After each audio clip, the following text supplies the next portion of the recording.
Assalamualaikum warahmatullahi wabarakatuh. Good evening, sir. My name is Hana Puspita Munajat, class 076 001. Today, I'm excited to present a mind map that delves into the fascinating topic of language and the brain. Language is an integral part of human cognition, and this mind map will guide you through various aspects of its relationship with the brain. We will explore language processing, localization, and the remarkable resilience of language in the face of the brain damage. This provide mind maps explanation gives as detailed breakdown of the key elements in the mind map about language and the brain. Here's an overview of the explanation for each section. First, introduction. This is where the topic begins. It serves as an entry point and highlights the importance of language in human cognition.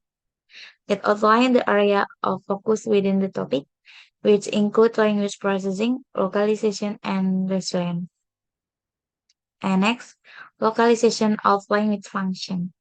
This section explores the concept of specific brain region associated with language, Broca area and Weakness area, along with their respective function and associated language disorder are explained. Next, challenge to localization.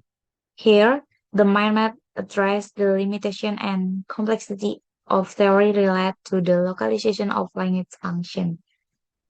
It points out that the brain damage can impact language in area beyond the classical language center and highlight the brain potential for recovery and reorganization, particularly in children.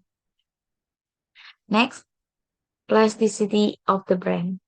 This brain focus on the idea that the brain is adaptable, especially in children, and mention the concept of hemis- hemispherectomy and how it relates to language recovery, emphasizing the difference in the defect between adults and children who have suffered brain damage.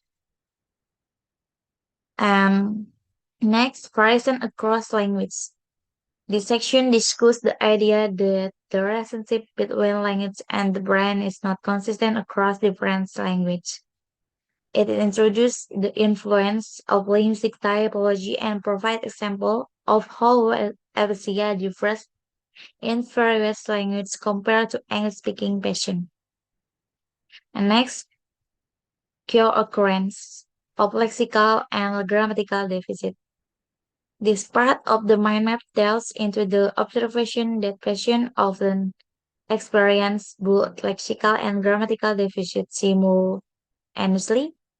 It suggests that there might be a common underlying mechanism for language impairment, challenging traditional divisions. And the next, resilience of language. This brand emphasized the resilience of language even in cases of brain damage.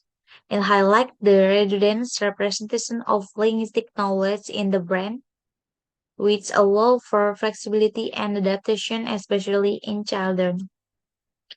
And the last, conclusion. This final section summarizes the main point covered in the discussion. It underscores the complex and multifaceted relationship between language and the brain. It also highlights the incredible capability of the human brains in terms of language processing and recovery, with implications for fields like psycholinguistic and language therapy. In summary, our exploration of language and the brain has revealed the intricate and dynamic nature of this relationship. We have uncovered the complexity of language processing, the challenge to the localization theory, the incredible plasticity of the brain, variation across language, the co-occurrence of lexical and grammatical deficit, and the remarkable resilience of language despite brain damage. This knowledge has profound implications for fields such as psycholinguistic and language therapy, highlighting the need to consider the dynamic and adaptable nature of language within the context of the brain's incredible plasticity. Thank you so much for your attention. Wassalamualaikum warahmatullahi wabarakatuh.